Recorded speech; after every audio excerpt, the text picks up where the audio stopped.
Welcome back to the Reality Drip Market Musings here with Tiffany Billman. Today, I have a special guest speaker. I've got Julia Arndt with Blue Mountain Mindfulness. She owns a stress management company, which is really cool. She works with individuals, and she also works with really large companies such as Google and Uber Eats. So I'm so excited to have her today that I'm going to talk a little bit about the stresses of buying and selling a home. Because as you guys know, this is one of the largest investments of people's lives. And there's many stresses that come along with it. But there's also things that we can do to help manage that stress. Yeah. So, Julia. I'm so excited to be here. Yeah. Thank you so much for having me.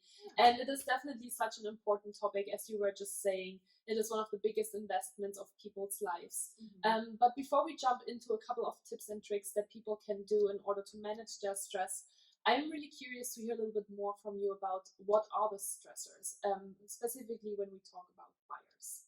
Yeah, so buyers have a lot of stresses, financial stresses, along with everything else, like the actual moving part of it. So, they have to worry about the down payments. They've got the stress of that. They've got the stress of the prices of homes in the area, possibly. They also have the stress of the home inspection. I mean, if the home inspection comes back, and they typically call out a lot of things in those, so that can be a stress as well. And then also maybe some of them don't have agents that communicate that much with them, which can be hard when you're kind of left in the dark. Yeah, So, yeah, definitely. Yeah. So yeah, financially, obviously, like super big stressor, and we're going to talk a little bit about that in a second.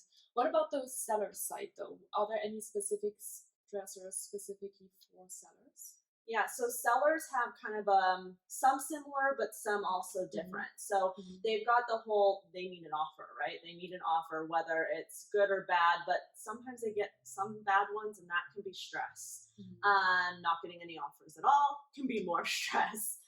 But then they also have the same home inspection. If they don't do a pre-home inspection prior to listing, that can be a little bit of a surprise for them when that comes back.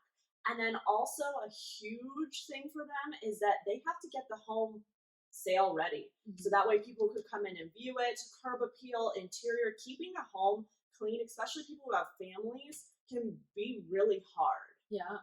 Yeah, thank you so much for giving me an overview of that. Because what is really important when we're talking about stress is always to be, first of all, aware of what is really stressing you. So this is really important, and I'm glad that you pointed out a couple of different things. So I'm thinking about a couple of different tips. And so once we know what stresses us, there's also a really important distinction that we have to make between what can I control and what is outside of my control. So let's talk about what is inside of my control first of all.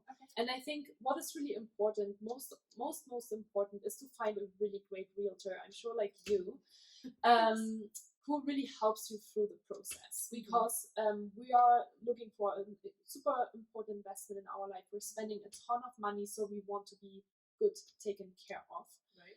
So finding a great realtor first of all, and then also finding a lender that really can have a look at your financial situation and that knows with how much money you're actually going into the process. Because if you start kind of all over the place, feeling overwhelmed and looking at properties and looking at different prices, looking at different areas, that can obviously feel very overwhelming.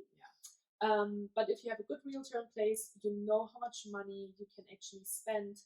Then the next part would be to know what you expect. Like, is there a neighborhood that you really, really want to move to?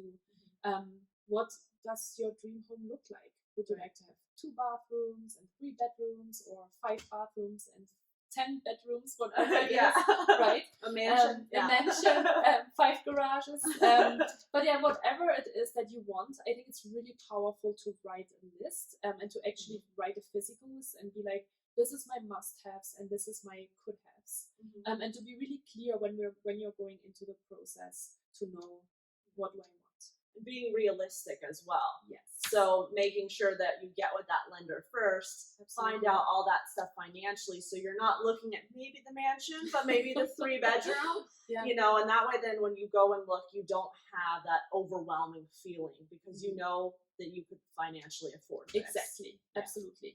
And then I was also talking about kind of what is outside of my control, right? So it's really important when something is stressing us to always think about, is that inside my sphere of control, or is it outside of my sphere of control? So for example, if you are scared about the home inspection, if you're, for example, on the seller side, let's talk about the seller for a second, then get a pre-home inspection, and because this is something that you can influence. And if you are really worried that there are some issues on your house, then do that beforehand to not have to deal with that. And once you're already having a seller in the house, being prepared is really, really important. And then sometimes there are certain things that are outside of our sphere of control. Can I actually find the home that I want to have? It is really important to be aware of sometimes, there's something that I actually can't control, and to bring the power back to you of what can I do, and then to be okay with what is outside of my sphere of control, I always call it. Yeah, very nice. Do you have any other tips that maybe you could give to I mean, I think like really being aware, I'm just kind of gonna summarize what we just talked about. Being aware of what the stressors are, and that getting really clear on what you want, finding a realtor, finding a lender, being aware of your financial situation and what you can actually afford, and being really realistic about that, it's super crucial. And then really always asking yourself, is the problem that I'm worrying about right now inside, like, can I control this, or can I actually not control this because it's in somebody else's hand?